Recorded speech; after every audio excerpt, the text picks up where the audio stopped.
ഭാരതാംബയിൽ പോരിലേക്കാണോ എന്നാണ് ചോദ്യം. സുജയ. ഭാരതാംബയിൽ പോരിലേക്കാണ്. ആ പോര് ഇന്നത്തെ പൊതുവിദ്യാഭ്യാസ വകുപ്പിന്റെ പരിപാടിയിൽ നമ്മൾ കൃത്യമായി കാണുകയും ചെയ്തു. അതിൽ രാജ്ഭവനാണ് വേദിയായത്. രാജ്ഭവന്റെ മെയിൻ ഹാൾ, അവിടെയാണ് ഈ ഭാരതാംബയുടെ ചിത്രം സ്ഥാപിച്ചിരിക്കുന്നത്. സ്ഥിരമായി സ്ഥാപിച്ചിരിക്കുന്നതാണ് എന്നതാണ് ഗവർണറും അദ്ദേഹവുമായി ബന്ധപ്പെട്ട വൃത്തങ്ങളും ഒക്കെ സ്ഥിരീകരിക്കുന്നത്. ആ ചിത്രം മാറ്റാൻ ഉദ്ദേശിക്കുന്നില്ല. സംസ്ഥാന സർക്കാരിന്റെ ഔദ്യോഗിക പരിപാടികൾ, അതായത് സംസ്ഥാന സർക്കാർ നേരിട്ട് നടപ്പാക്കുന്ന പരിപാടികൾ, ഇത് ഭാരത് സ്കൗട്ട്സ് ആൻഡ് ഗൈഡ്സിന്റെ ആ ബോഡിയുടെ അധ്യക്ഷ സ്ഥാനത്ത് വിദ്യാഭ്യാസ മന്ത്രി ഉണ്ടെന്നേ ഉള്ളൂ. വിദ്യാഭ്യാസ വകുപ്പിന്റെ അല്ലെങ്കിൽ പൊതുവിദ്യാഭ്യാസ വകുപ്പിന്റെ പരിപാടി എന്ന രീതിയിലല്ല അത് നടന്നിരിക്കുന്നത്. അതുകൊണ്ടാണ് ചിത്രം എടുത്ത് മാറ്റാത്തത് എന്നതാണ് ഗവർണറുമായി ബന്ധപ്പെട്ട വൃത്തങ്ങൾ സ്ഥിരീകരിക്കുന്നത്. അതുതന്നെയാണ് മുഖ്യമന്ത്രിക്ക് കൊടുത്ത ഉറപ്പ്. ഇന്നലെ മുഖ്യമന്ത്രി വാർത്താ സമ്മേളനത്തിൽ ഈ ചോദ്യത്തെക്കുറിച്ച്, ഭാരതാംബയെക്കുറിച്ച്, RSSനെ കുറിച്ച് ഒക്കെയുള്ള നിലപാടുകൾ വ്യക്തമാക്കിയതുമാണ്. അത് CPIMന്റെ പാർട്ടി പൊസിഷനാണ്. അത് MV ഗോവിന്ദൻ എന്ന പാർട്ടി സെക്രട്ടറി പറഞ്ഞതിൽ ക്ലാരിറ്റി വരുത്തിക്കൊണ്ട് മുഖ്യമന്ത്രി ഭാരതാംബ വിഷയത്തിലേക്കും ടച്ച് ചെയ്തത്. ആ കാര്യത്തിലും ഇനിയൊരു സംശയവും ആർക്കും അവശേഷിക്കേണ്ടതില്ല. മാത്രമല്ല, ജിമ്മി ജെയിംസ് പറഞ്ഞ കാര്യത്തോട് ഞാൻ സെക്കൻഡ് ചെയ്യുകയാണ്. കാരണം നിലമ്പൂർ ബൈ ഇലക്ഷൻ എന്ന് പറയുന്നത് ഈ ഉത്തരത്തിന്റെ ഒരു അടിസ്ഥാന ഘടകമായി തന്നെയാണ് കിടക്കുന്നത്. നിലമ്പൂർ ഉപതെരഞ്ഞെടുപ്പിന്റെ ഒരു ചേരുവയാണ് ഇന്ന് നമ്മൾ കണ്ട വി ശിവൻകുട്ടിയുടെ ഷോ.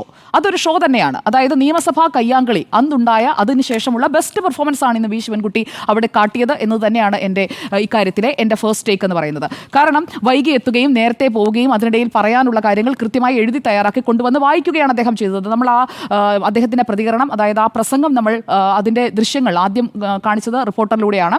അതെടുത്ത് നോക്കിക്കഴിഞ്ഞാൽ കൃത്യമായി മനസ്സിലാക്കാൻ കഴിയും. അദ്ദേഹം നോക്കി വായിക്കുകയാണ്. അദ്ദേഹം പറയുന്നുണ്ട്, അതിനുശേഷമുള്ള വാർത്താ സമ്മേളനത്തിൽ അദ്ദേഹത്തോട് ചോദിക്കുന്നുണ്ട്, നിങ്ങൾ എഴുതി തയ്യാറാക്കിയതാണ് എന്ന് പറയുന്നുണ്ടല്ലോ. അതെ, എഴുതി തയ്യാറാക്കി കൊണ്ടുവന്ന് വായിച്ചാൽ എന്താ കുഴപ്പം എന്ന് അദ്ദേഹം ചോദിക്കുന്നുണ്ട്. അപ്പോൾ ഇത് പ്ലാൻഡ് ആയിട്ടുള്ള അദ്ദേഹത്തിന്റെ മറുപടിയാണ്. അത് ഇന്നവിറ്റബിളായ ഒരു മറുപടി ആയിരുന്നു എന്നതുകൂടിയാണ് ഈ വിഷയത്തിൽ ഞാൻ മനസ്സിലാക്കുന്നത്. കാരണം ഇന്നത്തെ തെരഞ്ഞെടുപ്പിൽ M സ്വരാജിന് കിട്ടാൻ, ഇപ്പോൾ വോട്ടെടുപ്പ് കഴിഞ്ഞതുകൊണ്ട് നമുക്ക് ആ കാര്യത്തിൽ പറയുന്നതിന് ഒരു ബുദ്ധിമുട്ടുമില്ല.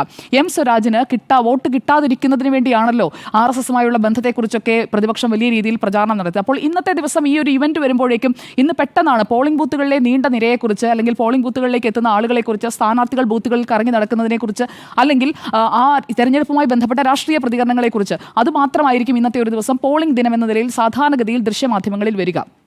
പക്ഷേ ഇന്ന് ചർച്ചയായത് രണ്ട് കാര്യങ്ങളാണ്.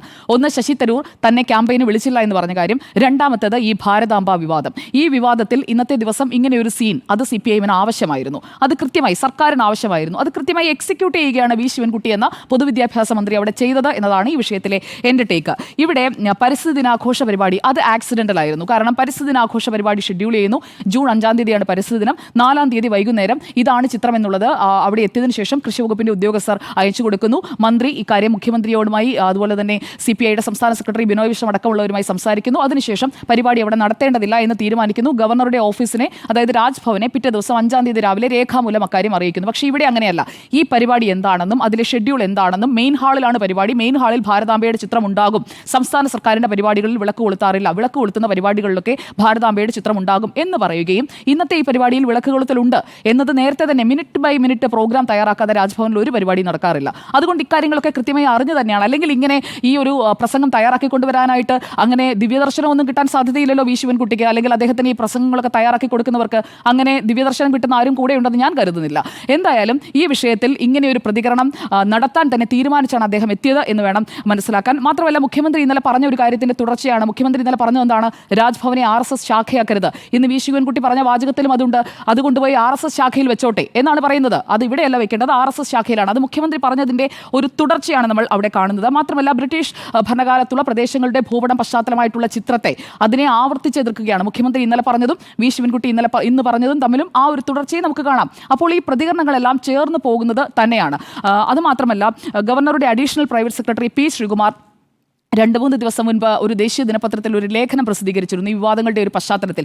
അതിൽ പറയുന്ന വാചകം എന്താണ്? രാജ്ഭവനിലെ മെയിൻ ഹാളിൽ നടക്കുന്ന പരിപാടികൾക്ക് വിളക്ക് കൊളുത്തുന്നതും ഭാരതാംബയുടെ ചിത്രത്തിൽ പുഷ്പാർച്ചന നടത്തുന്നതും ചടങ്ങിന്റെ തുടക്കത്തിലും ഒടുക്കത്തിലും ദേശീയഗാനം ആലപിക്കുന്നതും നടപ്പാക്കിയിരുന്നു. അത് ഈ കൃഷിമന്ത്രി പങ്കെടുക്കേണ്ട പരിസ്ഥിതി ദിനാഘോഷ പരിപാടിക്ക് മുൻപ് തന്നെ നടപ്പാക്കിയതാണ്. അതിൻ്റെ ഒരു തുടർച്ച അതിനുശേഷമുള്ള പരിപാടികളിലൊക്കെ അവിടെ നടക്കുന്നുമുണ്ട്. ആ സമാന രീതിയിലാണ് ഇന്നത്തെ പരിപാടിയും ഷെഡ്യൂൾ ചെയ്തത്. അപ്പോൾ ഈ പരിപാടികൾ തയ്യാറാക്കുന്ന രാജ്ഭവനിലെ ഉദ്യോഗസ്ഥർക്ക്, ഗവർണറുടെ പ്രൈവറ്റ് സ്റ്റാഫിന്, അവർക്ക് എല്ലാവർക്കും അതിൻ്റെ കൃത്യമായിട്ടുള്ള രീതി എങ്ങനെയാണെന്നത് അറിയാം. അത് വിദ്യാഭ്യാസ മന്ത്രി വി ശിവൻകുട്ടി അധ്യക്ഷനായി പങ്കെടുക്കുമ്പോൾ അദ്ദേഹം ആ പരിപാടിയുടെ അധ്യക്ഷനാണ് കേട്ടോ. അപ്പോൾ ആ അധ്യക്ഷൻ അറിഞ്ഞില്ല എന്ന് പറയുന്നത്, അല്ലെങ്കിൽ ഇങ്ങനെ എനിക്ക് അറിയില്ലായിരുന്നു, ഞാൻ വന്നപ്പോൾ ഞാൻ പെട്ടെന്ന് കണ്ടപ്പോൾ പ്രതികരിച്ചതാണ് എന്ന് പറയുമ്പോൾ ഇത് ചേർന്ന് പോകുന്നില്ല. പെട്ടെന്ന് കണ്ട് പ്രതികരിക്കുന്നതിന് എഴുതി തയ്യാറാക്കിയ പ്രസംഗം വായിക്കാൻ പറ്റില്ല. പെട്ടെന്ന് കണ്ടുള്ള പ്രതികരണം ഈ രീതിയിൽ ആയിരിക്കില്ല. അവിടെ വന്ന് പ്രസംഗിക്കാതെ അപ്പോൾ എല്ലാവർക്കും ആശംസകൾ, ഞാൻ ഈ ചടങ്ങ് ബഹിഷ്കരിക്കുകയാണ്, ഇതാണ് കാരണം എന്ന് പറഞ്ഞ് അദ്ദേഹത്തിന് ഇറങ്ങി പോകാം. പക്ഷേ അദ്ദേഹം കുറേ കാര്യങ്ങൾ വായിച്ചതിന് ശേഷമാണ് വോക്കൗട്ട് എന്നുള്ളത് പ്രഖ്യാപിക്കുന്നത്. ഇവിടെ ഗവർണറുടെ ഭാഗത്ത് നിന്ന് അദ്ദേഹത്തിന്റെ ഓഫീസിൽ നിന്ന് ചോദിക്കുന്ന ഇതുവരെയുള്ള കഴിഞ്ഞ ഇവന്റിന്റെ സമയത്തും ചോദിച്ച കാര്യം ഒന്നാണ്, ഭാരതമാതാവിന്റെ ചിത്രത്തിൽ പുഷ്പാർച്ചന നടത്തുന്നത് അത് ഭരണഘടനാ വിരുദ്ധമാണോ? കാരണം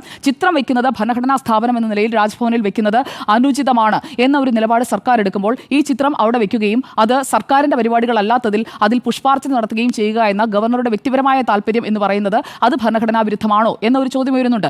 ഇപ്പോൾ യേശുക്രിസ്തുവിനെ ആണ്, അല്ലെങ്കിൽ യേശുക്രിസ്തുവിനെ വർഷിപ്പ് ചെയ്യുന്ന ഒരാളാണെന്നുണ്ടെങ്കിൽ ഒരു മെഴുകുതിരി കത്തിച്ച് വെക്കുന്നതിൽ അതിൽ തെറ്റ് പറയാൻ കഴിയുമോ എന്ന് ചോദിക്കുന്നത് പോലെ അദ്ദേഹം ഭാരതമാതാവിനെയാണ് അദ്ദേഹം ആ രീതിയിൽ കാണുന്നത്, അദ്ദേഹം വർഷിപ്പ് ചെയ്യുന്നത് രാജ്യത്തിന്റെ പടം വെച്ചാലോ?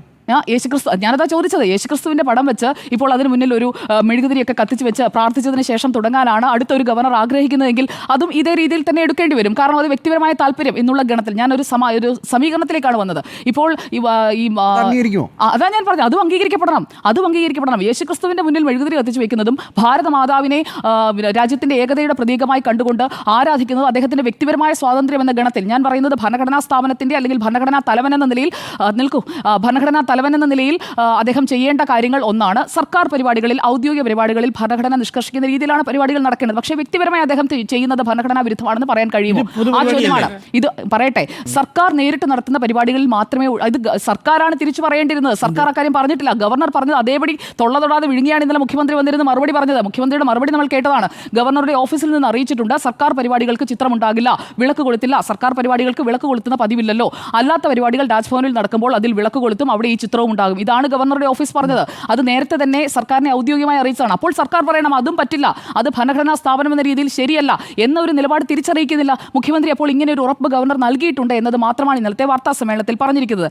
ഇവിടെ വി ശിവൻകുട്ടി ഈ പ്രസംഗത്തിനിടയിൽ അല്ലെങ്കിൽ പുറത്ത് വോക്കൗട്ട് ചെയ്തതിനു ശേഷം പറഞ്ഞത് ഗവർണർ അപ്പോൾ എന്ത് ചെയ്യുകയായിരുന്നു എന്ന് മാധ്യമപ്രവർത്തകർ ചോദിച്ചപ്പോൾ ഗവർണർ ആട്ടുകല്ലിന് കാറ്റ് പിടിച്ചതുപോലെ ഇരിക്കുകയായിരുന്നു എന്നാണ് പറഞ്ഞത്. പക്ഷേ ആട്ടുകല്ലിന് കാറ്റ് പിടിച്ചതുപോലെയാണോ ഗവർണർ ഇരുന്നതെന്ന് അറിയാൻ ആ പരിപാടിയുടെ തുടർന്നുള്ള പ്രസംഗങ്ങൾ കൂടി ഞാൻ ഒന്ന് എടുത്ത് കേട്ടു നോക്കി. അതിൽ ഗവർണറുടെ പ്രസംഗം, വി ശിവൻകുട്ടി എന്ന മന്ത്രിയുടെ പ്രസംഗമാണല്ലോ നമ്മൾ സംപ്രേഷണം ചെയ്തത്. അപ്പോൾ അതിൽ സംപ്രേഷണം ചെയ്യാത്ത ഗവർണറുടെ പ്രസംഗമുണ്ട്. ഗവർണറുടെ പ്രസംഗത്തിൽ ഗവർണർ ഈ കുട്ടികൾക്ക് ഞാനൊരു ബോധവൽക്കരണം കൊടുത്ത് ഒരു പ്രസംഗം നടത്തി ഇറങ്ങിപ്പോയി എന്നാണല്ലോ വിദ്യാഭ്യാസ മന്ത്രി അവകാശപ്പെടുന്നത്. അതിനുശേഷമാണ് അവിടെ ഗവർണർ സംസാരിക്കുന്നത്. ഗവർണർ സംസാരിച്ചപ്പോൾ അദ്ദേഹം പറഞ്ഞത് എന്താണ്? We cannot do away with Bharat Mata. Bharat Mata has to be in us always, all the time, all the seasons, bad seasons or right seasons, good season, all these things at all the time Bharat Mata is with us എന്ന് പറഞ്ഞുകൊണ്ടാണ് അദ്ദേഹത്തിന്റെ പ്രസംഗത്തിന്റെ പകുതിയിൽ എത്തുമ്പോൾ മുതൽ അദ്ദേഹം ഈ ഭാരത് മാത എന്താണ് എന്നുള്ളത് അവിടെ ഇരുന്ന ഭാരത് സ്കൗട്ട്സ് ആൻഡ് ഗൈഡ്സിന്റെ എല്ലാവർക്കും പറഞ്ഞു കൊടുക്കുകയാണ്. മാത്രമല്ല ഈ പരിപാടിയിൽ പങ്കെടുത്ത ഭാരത് സ്കൗട്ട്സ് ആൻഡ് ഗൈഡ്സിന്റെ ഭാരവാഹികൾ അതുകൂടി ഞാൻ നോക്കിയിരുന്നു. അപ്പോൾ ഈ ഭാരത് സ്കൗട്ട്സ് ആൻഡ് ഗൈഡ്സിന്റെ നേതാക്കളായിട്ടുള്ള ആളുകൾ, അല്ലെങ്കിൽ ഈ പരിപാടിയുടെ ഡയസിൽ ഉണ്ടായിരുന്ന ആളുകൾ, രാജ്യ പുരസ്കാർ വിതരണം ചെയ്യുന്ന ചടങ്ങായിരുന്നു. സ്റ്റേറ്റ് കമ്മീഷണർ വിശാലാക്ഷി ഉണ്ടായിരുന്നു, സ്റ്റേറ്റ് സെക്രട്ടറി പ്രഭാകരൻ, അതോടൊപ്പം തന്നെ ശ്രീകുമാരി, സലോണി അഗസ്റ്റിൻ, വിജയകുമാർ, ഇത്രയും പേരാണ് ഡയസിൽ ഉണ്ടായിരുന്നത്. ഇതിൽ 4 പേരും വന്ന് ഈ ചിത്രത്തിന് മുന്നിൽ വന്ന് വിളക്ക് കൊളുത്തിയിട്ടുണ്ട്. ആ ദൃശ്യങ്ങൾ നമ്മൾ കണ്ടല്ലോ. അപ്പോൾ അവർക്കെല്ലാവർക്കും അറിയാമായിരുന്നു ഇത് പരിപാടിയുടെ ഭാഗമാണ് എന്ന്. അപ്പോൾ അതിൽ അധ്യക്ഷനായ വി ശിവൻകുട്ടി എന്ന മന്ത്രി മാത്രം അത് അറിഞ്ഞില്ല, പെട്ടെന്ന് കണ്ടപ്പോൾ ഞാനങ്ങ് ഞെട്ടിപ്പോയി എന്നുള്ള പ്രതികരണം ശരിയല്ല, അത് തെറ്റാണ്, അത് നുണ പറയുകയാണ് മന്ത്രി. അവിടെ മന്ത്രിക്ക് പറയാമല്ലോ, മന്ത്രി പറഞ്ഞ കാര്യങ്ങളെ, അദ്ദേഹത്തിന്റെ നിലപാടിനെ, അദ്ദേഹത്തിന്റെ ആർജവത്തെ ഒക്കെ നമ്മൾ അംഗീകരിക്കുമ്പോഴും അദ്ദേഹം ഇങ്ങനെ ഒരു കള്ളം പറയേണ്ടായിരുന്നു. അദ്ദേഹം ഒരു ഷോയ്ക്കാണ് വന്നത് എന്നുള്ളത് അതൊരു കള്ളമായി തന്നെ അവിടെ നിൽക്കുകയാണ്. ഇനി രണ്ടാമത്തെ കാര്യം, കുട്ടികളോട് ചരിത്രത്തെക്കുറിച്ച് കൂടി ഗവർണർ പറഞ്ഞു കൊടുക്കുകയാണ്. ഭാരത് മാത വാസ് നോട്ട് ബോൺ ഇൻ 1947. അതായത് ഈ ഭൂപടത്തിന്റെ കാര്യത്തിൽ ഇപ്പോൾ നടക്കുന്ന ചർച്ചകളിൽ ഈ ഭൂപടമാണല്ലോ, ആ ഭൂപടം സ്വാതന്ത്ര്യം കിട്ടുന്നതിന് മുൻപുള്ള ബ്രിട്ടീഷ് ഭരണകാലത്തെ, ബ്രിട്ടീഷ് രാജ്യം നിലനിന്നിരുന്ന കാലത്തെ ഇന്ത്യ മാത്രമല്ല അതിന് ചുറ്റുപാടുമുള്ള നമ്മുടെ അയൽ രാജ്യങ്ങളെല്ലാം ചേർന്നിട്ടുള്ള ഒരു വിശാല ഭൂപടമാണ് പശ്ചാത്തലത്തിൽ വെച്ചിരിക്കുന്നത്. അപ്പോൾ അദ്ദേഹം പറയുന്നത് Bharat Mata is in existence for thousands and thousands of years. It is not that it has come in 1947. Some people feel that it has come in 1947. അതായത് വി ശിവൻകുട്ടി പറഞ്ഞതിന് ചോദിച്ചതിന് മുഖ്യമന്ത്രി പറഞ്ഞതിന് ഒക്കെയുള്ള മറുപടി ഈ പ്രസംഗത്തിലൂടെ ഗവർണർ കൊടുക്കുകയാണ്. ശരിക്കും ആ പ്രസംഗം എന്ന് പറയുന്നത് ഗവർണറുടെ ഒരു മറുപടിയായി വേണം നമ്മൾ കാണാൻ. അതോടൊപ്പം തന്നെ അദ്ദേഹം പറഞ്ഞത് Britishers left and went away, they had encroached us, they have come to our land, they came here to see, to grab something. അതുപോലെ തന്നെ പോർച്ചുഗീസ് കാലത്തെക്കുറിച്ച് പറയുന്നു, വാസ്കോ ഡ ഗാമയെ കുറിച്ച് പറയുന്നു. അങ്ങനെ ഈ കുട്ടികൾക്ക് ചരിത്രം മുഴുവൻ പറഞ്ഞു കൊടുക്കുകയാണ് ഗവർണർ ഈ പ്രസംഗത്തിൽ ചെയ്തത്. അതുപോലെ തന്നെ ഈ ഭാരത് മാതായെ, I need not teach you anything compared to other people, some politicians you are far far ahead, you know who is Bharat Mata, you know what is Bharat Mata and what are we for, many people don't know what it is but you have given me the answer എന്ന് പറഞ്ഞുകൊണ്ട് കുട്ടികളോട് സംസാരിക്കുകയാണ്. ഞാൻ പറഞ്ഞ് അവസാനിപ്പിക്കുകയാണ്.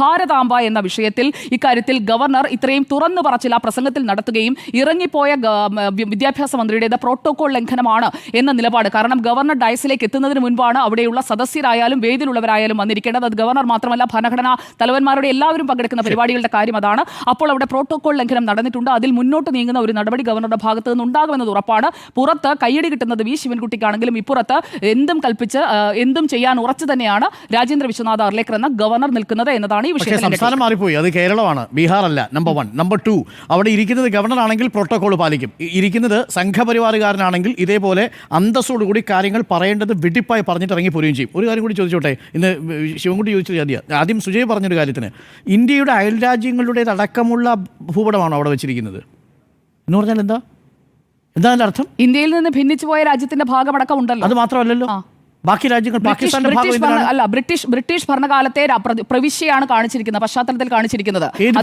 അല്ല, British ഭരണകാലത്തെ പ്രവിശ്യകൾ മാത്രമല്ല. നിങ്ങൾ 1947 മുമ്പാണെങ്കിൽ ഭാരതം എന്ന സങ്കല്പമേ അല്ല. അവിടെ തിരുവിതാംകൂറും കൊച്ചിയും അടക്കം 600ഓളം നാട്ടുരാജ്യങ്ങൾ. ആ നാട്ടുരാജ്യങ്ങളെ പ്രതിദാനം ചെയ്യുകയാണോ? ഇവിടെ എവിടെയാ പാകിസ്ഥാൻ? എന്തിനാ പാകിസ്ഥാനെ വെച്ചിരിക്കുന്നത്? എന്താ കാശ്മീർ എവിടെ കാശ്മീർ? ഞാൻ പറഞ്ഞല്ലോ, 1947 ശേഷമുള്ള ഇന്ത്യയുടെ ഭൂപടം അല്ല വെച്ചിരിക്കുന്നത് എന്നുള്ളത് നല്ല വെടിപ്പായി ഗവർണർ പറഞ്ഞിട്ടുണ്ട്. സ്വന്തമായിട്ട് ഭൂപടം ഉണ്ടാക്കി വെക്കാൻ ഇത് ഗവർണറുടെ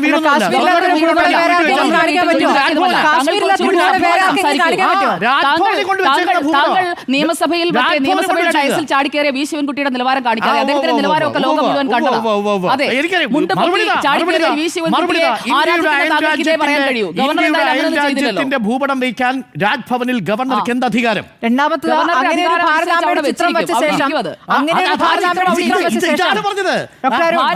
അങ്ങനെ ഒരു ചിത്രം വെച്ച ശേഷം ഭാരതാംബയെ കുറിച്ച് പ്രസംഗിക്കുമ്പോൾ ഇതാണ് ഭാരതാംബ എന്നാണ് കുട്ടികളോട് പറഞ്ഞുകൊടുക്കുന്നത്. എന്ത് പാഠമാണ് കൊടുക്കുന്നത്? ഇതാണോ ഭാരതാംബ? കാവിക്കൊടി പിടിച്ച നരേന്ദ്രമോദി സർജിക്കൽ സ്ട്രൈക്ക് നടത്തിയ ഈ പറയുന്ന തീവ്രവാദ സംഘടനകളുള്ള ഭാഗങ്ങൾ ഇന്ത്യൻ ഭാരതാംബയുടെ ഭാഗമാണോ? കഴിഞ്ഞു. വി ശിവൻകുട്ടി എന്ന നിയമസഭയുടെ ഡയസിൽ കയറി മുണ്ട് പൊക്കി തുള്ളിച്ചാടി എന്താ പറയാ, ഭാരതാംബയെ അംഗീകരിക്കാൻ പറ്റില്ല.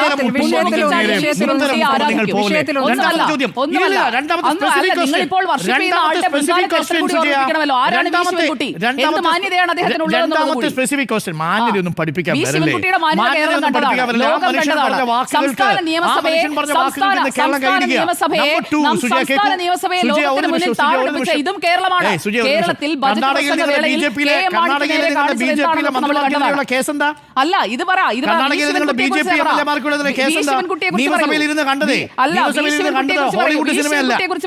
നിയമസഭയിൽ കണ്ടത് ഹോളിവുഡ് സിനിമയല്ല. പറയിപ്പിക്കരുത്.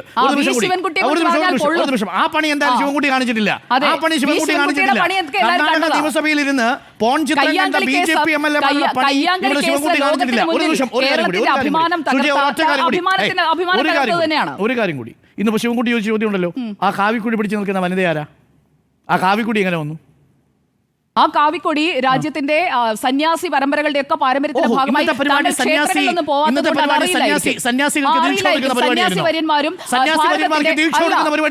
ദീക്ഷ കൊടുക്കുന്ന പരിപാടിയൊന്നുമല്ല. ആ കാവിക്കൊടി അവിടെ തന്നെ ഉണ്ടാവും. കാവിക്കൊടിയെ കുറിച്ചുള്ള താങ്കളുടെ ചൊറിച്ചിൽ അവിടെ ഇരിക്കത്തേ ഉള്ളൂ, ചൊറിഞ്ഞിരിക്കാവുന്നേ.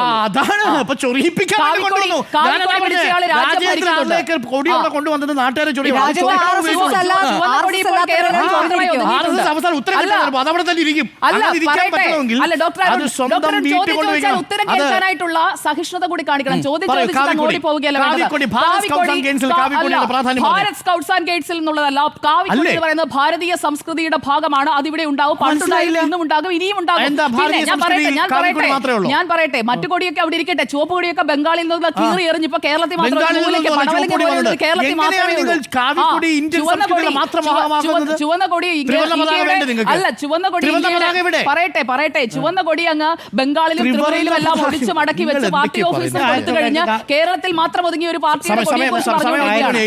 സുജയ്ക്ക് ഉത്തരവില്ല. നമ്പർ 1 സുജയ്ക്ക് ഉത്തരവില്ല എന്നുള്ളത് ഇടയ്ക്കിടയ്ക്ക് സ്റ്റേറ്റ്മെന്റ് കാവിക്കൊടിയുടെ പറയുന്നില്ല. പ്രാധാന്യം എന്ത്? നമ്പർ 1 ഞാൻ പറഞ്ഞു കഴിഞ്ഞല്ലോ, ഇന്ത്യയുടെ സംസ്കാരത്തിന്റെ ഭാഗമാണ്. കാവിക്കൊടി. അതെ, ഇന്ത്യയുടെ സംസ്കാരത്തിന്റെ സന്യാസ സംസ്കാരത്തിന്റെ ഭാഗമായിട്ട് പാരമ്പര്യത്തിന്റെ കാവിക്കൊടി ഇന്ത്യൻ മാത്രമേ ഉള്ളൂ. ക്ഷേത്രങ്ങളുടെ ഒക്കെ ത്രിവർണ്ണ പാരമ്പര്യമാണ്. പതാകയെ പകരം വയ്ക്കുന്നത് എന്തുകൊണ്ടാ? ത്രിവർണ്ണ പതാകയുടെ പകരം വെക്കുന്നതല്ലോ. ഭാരതാംബ കാവിക്കൊടി പിടിച്ചാൽ ഭാരതാംബയിൽ ഞാൻ എങ്ങനെയാ ചോദിക്കട്ടെ, കാവിക്കൊടി വരിക? അല്ല, ഭാരതാംബ പച്ചക്കൊടി പിടിച്ചാൽ താങ്കൾക്ക് സമാധാനമാവുമോ? ഭാരതാംബ പച്ചക്കൊടി പിടിക്കണമെന്നാണോ പറയുന്നത്? ഭാരതാംബ പിടിക്കേണ്ടതല്ല. പച്ചക്കൊടി ഇന്ത്യ എന്ന ജമാഅത്തെ ഇസ്ലാമി ചിത്രമുണ്ടെങ്കിൽ കൊടി അത് പിടിപ്പിക്കാം. ദേശീയ പതാകയാണ്. ഭാരതാംബ ജമാഅത്തെ ദേശീയ ഇസ്ലാമി കൊടി പതാകയാണ്. പിടിച്ചാൽ താങ്കൾക്ക് ഹൃദയത്തിൽ വെച്ച് നിങ്ങൾ സമാധാനമാവുമോ? മാപ്പ് പിടിക്കാൻ പോയപ്പോൾ താങ്കളുടെ ഷൂ വെക്കാൻ പോയ സമയത്ത് താങ്കളുടെ സുജയ ഷൂ ഹൃദയത്തിൽ വെക്കാൻ പോയ അല്ലല്ല. സമയത്ത് ആ. ഇന്ത്യയിലെ സ്വാതന്ത്ര്യ സമര ശരി, ശരി. സേനാനികൾ ദാ ഇവിടെ അതെ. ഇടനെഞ്ചി വെച്ചിട്ട് വിളിച്ചത് ചങ്കിൽ ഭാരത് ചൈന, മാതാ കി ചങ്കിൽ ജയ്. ചൈന. ഭാരത് മാതാ കി ജയ്. താങ്കളുടെ ആ ചങ്കിൽ മുദ്രാവാക്യം വിളിക്കുമ്പോൾ ചൈനയായിരിക്കും. ഷൂ നക്കി താങ്കളുടെ നക്കി ചങ്കിൽ നാവ് ചൈന. തേയുകയായിരുന്നു താങ്കളുടെ ഷൂ. ചങ്കിൽ ചൈന. നാവ് എന്റെ നെഞ്ചിൽ തേയുകയായിരുന്നു ഭാരതമാണ്. സവർക്കറുടെ. ആ സവർക്കറുടെ ഭാരതത്തെ ഇന്ത്യയാണെങ്കിൽ ബഹുമാനിക്കാൻ ആ സവർക്കറുടെ സ്വന്തം രാജ്യത്തെക്കുറിച്ച് അഭിമാനമില്ലാത്തവരോട് പറഞ്ഞിട്ട് ഒരു കാര്യവുമില്ല. ആ സവർക്കറുടെ അഖണ്ഡ ഭാരതത്തെ ഈ പൂജ ചെയ്യാൻ സൗകര്യമില്ല സുജയ. താങ്കളുടെ പൂജ ആവശ്യമില്ല. അതാണ്.